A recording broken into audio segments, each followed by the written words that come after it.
नमस्कार मंडळी. तर आज आपण बघणार आहोत डू अँड डज. डू आणि डज हे मोस्ट इम्पॉर्टंट वर्ड्स आहेत. त्यात विषयी भरपूर कन्फ्युजन आहे. आज ते आपण बघणार आहोत. डू आणि डज कसे वापरले जातात, डू आणि डज चा अर्थ काय होतो आणि डू आणि डज काय आहे. तर बघा, डू आणि डज हे ऑक्झिलरी वर्ब, हेल्पिंग वर्ब म्हणजेच सहाय्यकारी क्रियापद आहे आणि हे सहाय्यकारी क्रियापद वाक्यात आल्यानंतर वाक्याचा अर्थ काय होतो आणि ते कसे यूज केले जातात आणि ते कुठे यूज केले जातात ते आपण बघूया. तर डू आणि डज हे सिंपल प्रेझेंट टेन्स म्हणजे साधा वर्तमान काळ मध्ये वापरले जातात.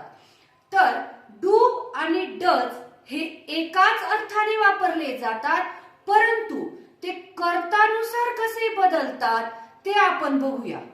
डू आणि डज हे कर्तानुसार बदलतात. म्हणजेच अनेकवचनी कर्ता असेल कोणता, आय हा अनेकवचनी कर्ता नाही, तो एकवचनी आहे, परंतु अपवाद आहे की आय साठी डू वापरला जातो. त्याच्यानंतर वी म्हणजे आम्ही साठी डू वापरला जातो. यू तू किंवा तुम्ही प्लुरल फॉर्म मधील प्रोनाउन आहे तर डू वापरला जातो. दे डू वापरला जातो ते. बॉईज बघा, एक बॉय नाही तर बॉईज, तर त्या अनेकवचनी कर्तासाठी डू वापरला जातो. सोनाली अँड मोनाली म्हणजे इथे दोन नाउन आहेत, दोन नामं आहेत म्हणून डू वापरला जातो. त्याच्यानंतर स्टुडंट्स, एक स्टुडंट नाही तर स्टुडंट्स अनेकवचनी आहे तर डू वापरला जातो. तसंच डज कुठे वापरला जातो, तर डज हा एकवचनी कर्ता असेल तर वापरला जातो. तर ही तो डज वापरला जातो. शी ती डज वापरला जातो. आणि इट, तर इटचा अर्थ हा एक म्हणजे प्राणी, जर आपल्याला प्राण्यांविषयी वापरायचं असेल, जसं की आपण पर्सन विषयी ही वापरतो, जर बॉय असेल मॅन असेल वगैरे, तर शी हा गर्ल विषयी वापरतो, वुमेन असेल तर वापरतो. तर त्यावेळेस इट हा प्राण्यांसाठी आणि वस्तूसाठी वापरला जातो प्रोनाउन म्हणून. तर त्यासाठी आपल्याला डज वापरायचा आहे. बॉय म्हणजे एकच मुलगा, एकवचनी आहे म्हणून डज वापरायचा आहे. त्याच्यानंतर सोनाली हे एकच नाम आहे वाक्यामध्ये, तेव्हा डज वापरायचा आहे. आणि स्टुडंट एस लागलेला नाही, एकवचनी आहे, डज वापरायचा आहे.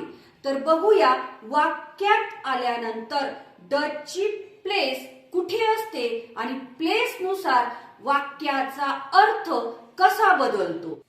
तर बघा, साधा वर्तमान काळ म्हणजे काय, तर साधा वर्तमान काळ म्हणजे आपली रेग्युलर ऍक्टिव्हिटी असेल किंवा इरेग्युलर ऍक्टिव्हिटी असेल किंवा आपली सवय असेल ती आपण व्यक्त करत असतो. म्हणजेच काय, तर मी गृहपाठ करते, मी आत्ता करते असं नाही, तर माझी जी हॅबिच्युअल ऍक्टिव्हिटी आहे म्हणजे माझी सवय आहे रोजची, की माझी ती ऍक्टिव्हिटी आहे रोजची, किंवा एखाद्या दिवशी करतही नाही, इरेग्युलर पण असू शकते ती.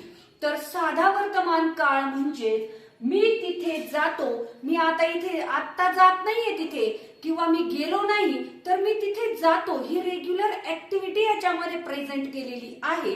तर बघा, ती इंग्लिश बोलते म्हणजे ती आत्ता बोलते असं नाही, तर ती बोलते, कधी रोज बोलत असेल किंवा अधूनमधून बोलत असेल, पण ती बोलते म्हणजे तिची ऍक्टिव्हिटी आहे इथे, की रेग्युलर असो किंवा इरेग्युलर असो किंवा मग तिची ती सवय असो. तो फुटबॉल खेळतो, तो फुटबॉल खेळतो, तो खेळत आहे हेही नाहीये, तो खेळत होता हेही नाहीये, तर तो खेळतो, त्याची ती रेग्युलर, इरेग्युलर किंवा हॅबिच्युअल ऍक्टिव्हिटी सांगितलेली आहे. तर हे मी साधे वाक्य घेतलेले आहे, सिंपल प्रेझेंट टेन्स मधील वाक्य घेतलेले आहे. तर वाक्याचा कर्ता म्हणजे काय, तर जे तिथे जाणारा, जाण्याची क्रिया, वाक्यामध्ये जो क्रिया करतो त्याला कर्ता म्हणतात आणि जी क्रिया होत असते त्याला क्रियापद म्हणजेच वर्ब म्हणतात आणि कर्ता म्हणजेच सब्जेक्ट. तर आपण वाक्यानुसार बघूया की कर्ताच्या अकॉर्डिंग आपण वर्बला एस किंवा ईएस लावत असतो. तर डू आणि डज वापरत असताना आपल्याला या अफर्मेटिव्ह सेंटेन्सचं क्रियापदाला एस किंवा ईएस केव्हा लागतो ही सुद्धा माहिती पाहिजे, म्हणून मी हे वाक्य घेतलेले आहे. मी तिथे जातो. वाक्याचा कर्ता आहे मी. आय तिथे जाणारा सब्जेक्ट किंवा क्रियापद म्हणजेच आय. आय मी तिथे जातो. आय जाणारा, जाण्याची क्रिया करत आहे म्हणजेच क्रियापद गो. आय गो देअर, तिथे. आय गो मी जातो. वाक्य कंप्लीट झालेलं आहे present tense, simple present tense मध्ये. आता तिथे जातो म्हणजे मी जातो, मी काय करतो, हे जर दोन शब्दांमध्येही वाक्य आपलं सिंपल प्रेझेंट टेन्स दाखवत आहे, परंतु हा जो मी तिथे जातो हा देअर जो आहे तो ऑब्जेक्ट आहे, म्हणजे उरलेलं वाक्य म्हणून, म्हणजे ऑब्जेक्ट म्हणून वापरलेला तो देअर आहे. तर ती इंग्लिश बोलते. आता इथे शी वाक्याचा कर्ता आहे शी. आता इथे आय आहे. आय हा अपवाद आहे की त्याच्यामध्ये जरी एकवचनी असेल तो तरी क्रियापदाला एस किंवा ईएस लागत नाही.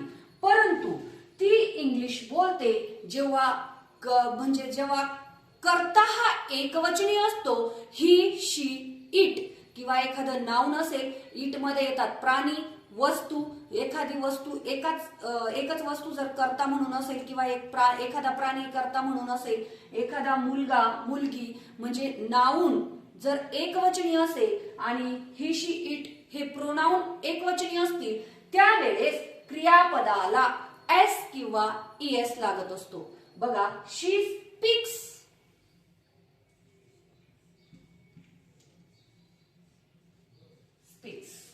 इथे एस लागला. आपण इथे हाच गो जर शी गोज आला असतं, हा गो जर मी इथे लावलेला असता तर गोज झाला असता, परंतु तो आयच्या जोडीला असल्यामुळे आपण तिथे चेंज केलेला नाही. शी स्पीक्स आणि काय बोलते ती? इंग्लिश.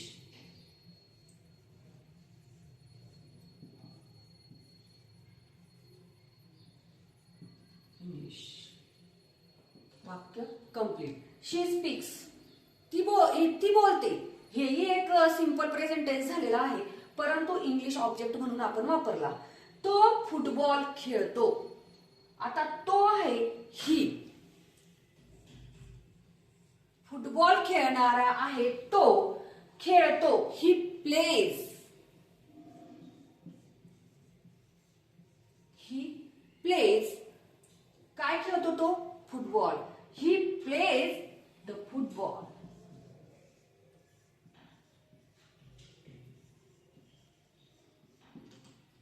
वाक्य कंप्लीट. ही प्लेज तो खेळतो. हेही एक सिंपल प्रेझेंट टेन्स मधील वाक्य आहे.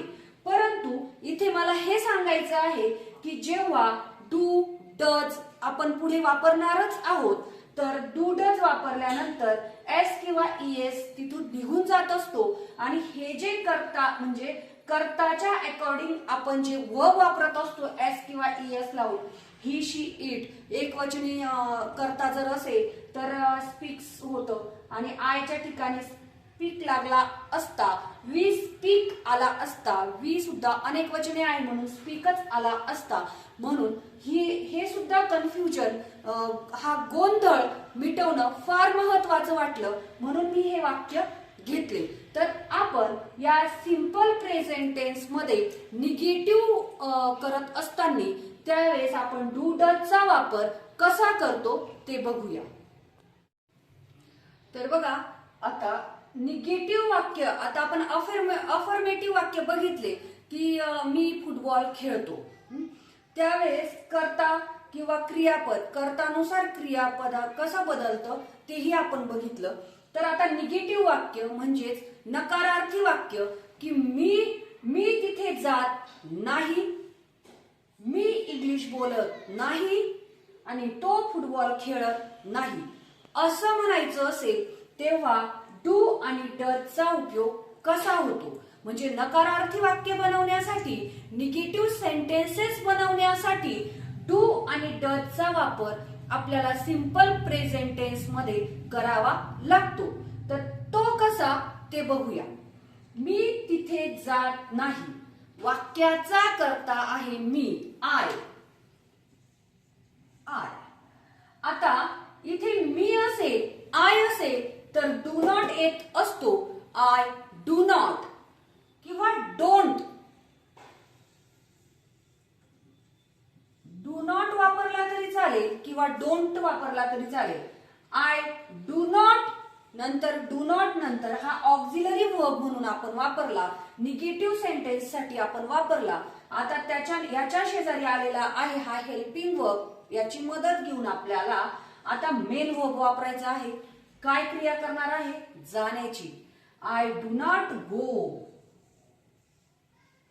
देअर. म्हणजे मी तिथे जात नाही. ती इंग्लिश बोलत नाही, शी.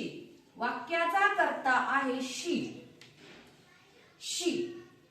आणि काय क्रिया होत आहे? आता इथे शी आलेला आहे, एकवचनी प्रोनाउन आहे हे, एकवचनी सर्वनाम आहे हे.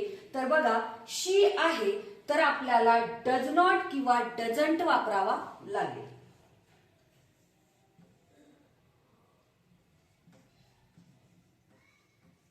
Does not.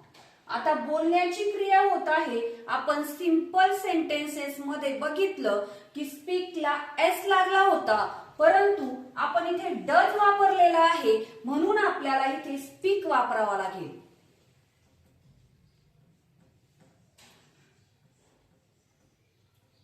She does not speak. इथे एस वापरलेला नाही.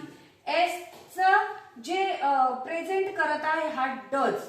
एस च काम इथे झालेलं आहे डजच्या साहाय्याने, म्हणून इथे स्पीक येईल फक्त.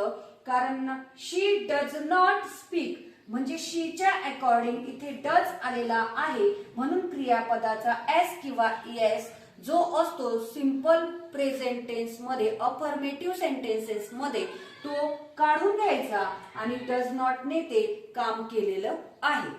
शी डज नॉट स्पीक इंग्लिश.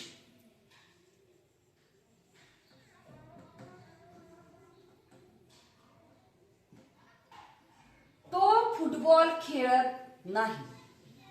आता वाक्याचा कर्ता आहे तो म्हणजेच ही.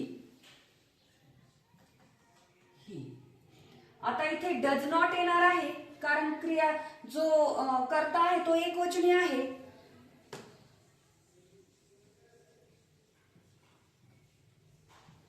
He does not. आता इथे आपण प्लेस लिहिला होता, एस लावलेला होता क्रियापदाला, परंतु तो आता एस निघून जाणार आहे कारण डजने त्याचं काम केलेलं आहे आणि म्हणून he does not play football. He does not play football. तो फुटबॉल खेळत नाही. आता याचं स्ट्रक्चर काय बनतंय ते बघूया. मग एक नंबरला येणार आहे सब्जेक्ट म्हणजेच कर्ता प्लस डज नॉट किंवा डू नॉट किंवा डोंट किंवा डझंट.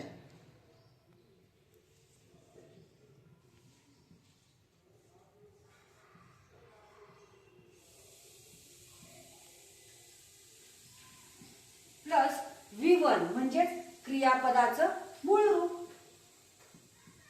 प्लस ऑब्जेक्ट उरलेलं वाक्य. इथे डज नॉट आणि डू नॉट पण लिहू शकतात.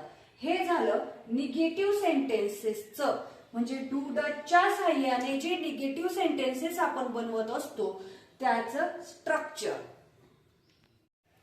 डू डजच्या साह्याने इंटरोगेटिव्ह सेंटेन्सेस म्हणजेच प्रश्नार्थक वाक्य किंवा प्रश्न कसे तयार करतो ते बघूया. त्यालाच एस नो टाइप क्वेश्चन सुद्धा म्हणत असतात. म्हणजे त्याचं उत्तर आपण एस किंवा नो मध्ये सुद्धा देऊ शकतो. तर ते कसं बघूया. मी तिथे जातो का? आपण विचारतोय समोरच्याला मी तिथे जातो का? याचं उत्तर आपण एस किंवा नो मध्ये सुद्धा देऊ शकतो. म्हणून याच प्रश्नांना एस नो टाइप क्वेश्चन सुद्धा म्हणतात. तर मी तिथे जातो का प्रश्न आहे म्हणजे प्लेस चेंज होणार आहे. कर्ता आणि ऑक्झिलरी वर्ब यांची प्लेस चेंज होणार आहे. ती कशी? तर डू जो आहे तो आधी येणार आहे. डू नंतर कर्ता. Do I go there?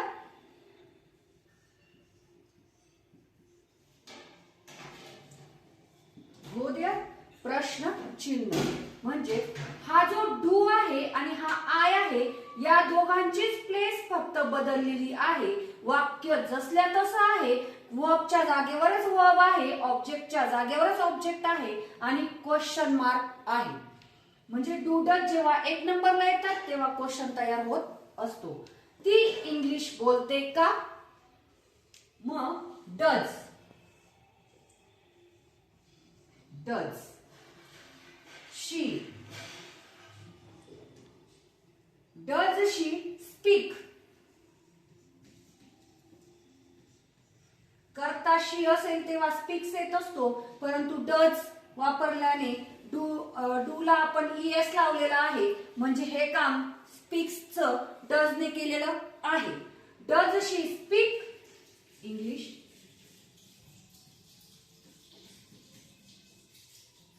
Question mark.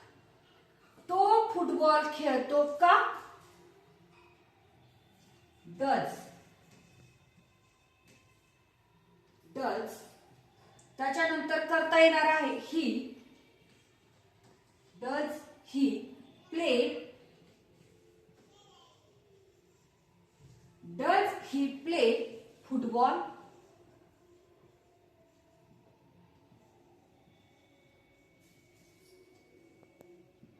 Question mark. Question mark द्यायला विसरायचं नाही कारण आता डज आधी आल्यामुळे क्वेश्चन तयार झालेला आहे आणि क्वेश्चन मार्क शिवाय क्वेश्चन समजणार नाही. तर त्याचं स्ट्रक्चर आपण बघूया. डू किंवा डज एक नंबरला, नंतर आहे सब्जेक्ट प्लस V1 म्हणजेच क्रियापद मूळ रूपामध्ये प्रेझेंट टेन्स मध्ये आणि प्लस ऑब्जेक्ट. हे आहे स्ट्रक्चर आणि ह्या अशा प्रकारे आपण प्रश्न डू डजच्या साह्याने करू शकतो. तर त्याचं उत्तर कसं येणार आहे आता? तर डू आय गो देअर? मी तिथे जातो का? म्हणजे आपण विचारतोय मी तिथे जातो का? तर त्याचं उत्तर आपण एस किंवा नो मध्ये असेल कसं लिहू शकतो की एस आय एस. एस जर असेल तर S I go there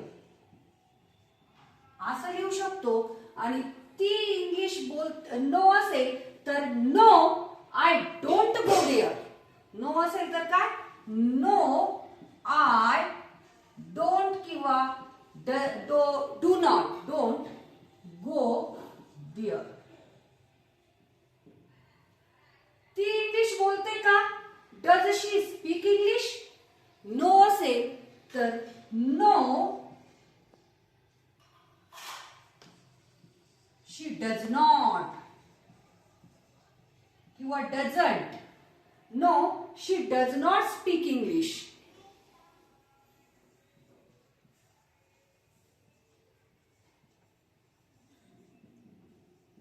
English असं आपण उत्तर देऊ शकतो.